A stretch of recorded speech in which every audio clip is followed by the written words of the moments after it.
Hello, fellow kind of critics. So, what makes a good horror movie? Seriously, we've had some really creative and inventive horror films from this year and the last 3 years so far, but there's always going to be a few duds catching a quick buck. But the problem I have with this is that more of these write-offs feel less inspired, cost shoestring budgets, and aren't even fun to talk about because the criticism they merit is obvious and really makes me question what people want out of the genre. Because if I wanted to look at makeup designs, hear loud noises, and enjoy a creepy atmosphere, I'd go to Statesville, Fright Night, or any haunted house in the country.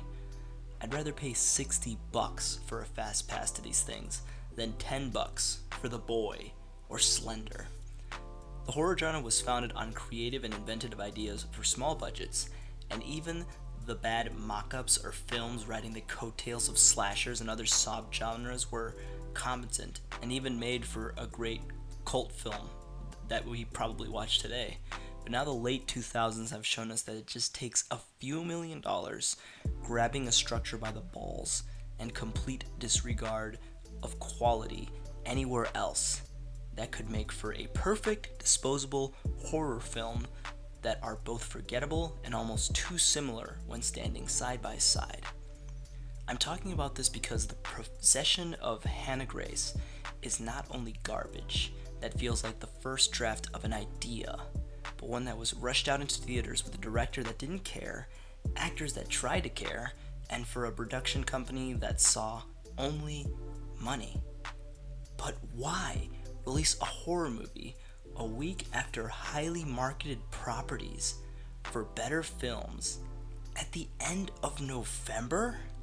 The possession of Hannah Grace opens at the end of an exorcism movie and feels like the start of a really bad pilot TV show that becomes less about Shay Michelle's character and more about a dead body of the titular title. But wait, is there any mystery about whether the body's possessed or all mental illusions from Michelle's drug addiction past? Well, if you watch YouTube or have any device that plays ads for this movie, you know that there's no mystery and becomes a game of what the dead body will kill next.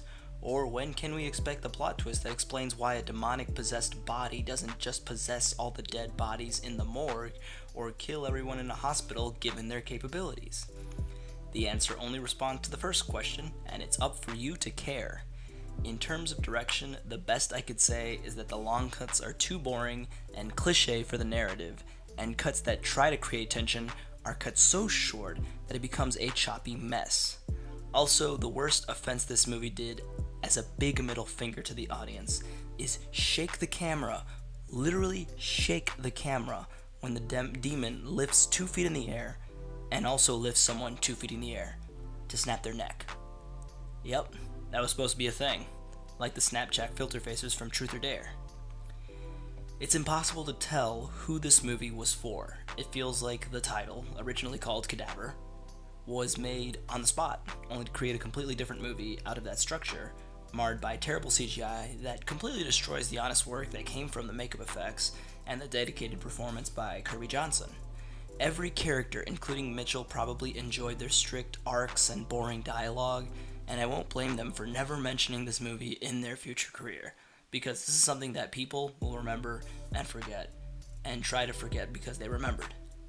And it's not like it's hard to make a demonic possession film, because clearly they are a dime a dozen at this point, but the marketing, production, and writing feel so soulless, literally soulless, and almost has no direction that I really want to know what anyone involved was really expecting out of this. Like, why use wording for a movie like this without a purpose, but to let people know that, hey, you've seen this before, come see it again for $10. Hannah Grace is a great case study that teaches people how not to film or write horror, and was more painful and forgettable to watch until the ending decides to completely sprint out the rest of the runtime. Thank God.